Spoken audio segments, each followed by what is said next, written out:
Hey guys, okay, so we in the church do not like to talk about predators coming into the church, coming into our Christian school environments, coming into our evangelical community. It is very uncomfortable to talk about, but our lack of education on this topic and the fact that our churches have not taught us what the scriptures actually say have left us vulnerable. So, pretty much every day we are reading about sexual abuse taking place in a church. Look at what's happening in the Southern Baptist Convention right now. We have not been educated. We have been actually misled to believe that all of the danger is outside of the church and that the good people are inside, when in fact, what scripture teaches is that the really evil predators will infiltrate church environments.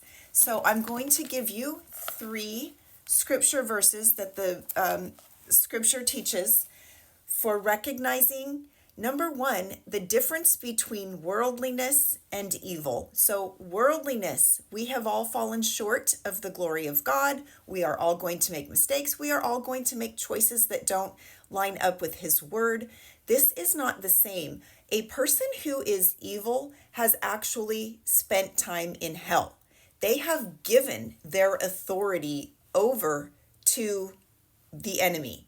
So what it tells us in Jude and in James 3 is that a person who has spent time in hell and who has given their authority to another source is going to be divisive, arrogant, rude, boastful, proud, and they are going to have an attitude of possibly violence, possibly wanting to destroy people, and they are going to be liars.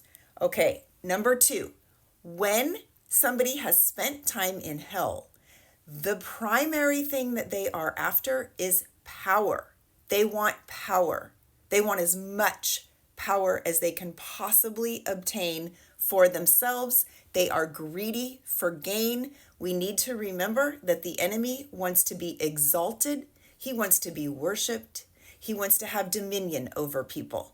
And then number 3, people who have spent time in hell need loyalists. They need to have people around them who will not question them, but who will actually bend their knee to them. They need people to shout their name. They are looking to be fed for their narcissistic supply. So these are 3 areas that we need to watch out for. I have scripture verses for all of these, and I will put a longer teaching about this on YouTube, but I am going to read you out of Ephesians 4. It says, "They are darkened in their understanding and separated from the life of God because of the ignorance that is in them due to the hardening of their hearts.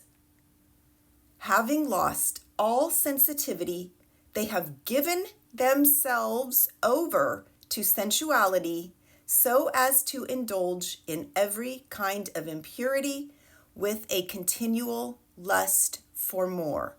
It is time for the church to be aware what the scriptures say about evil predators so that we are no longer vulnerable to making alliances with them. You can learn more over on YouTube.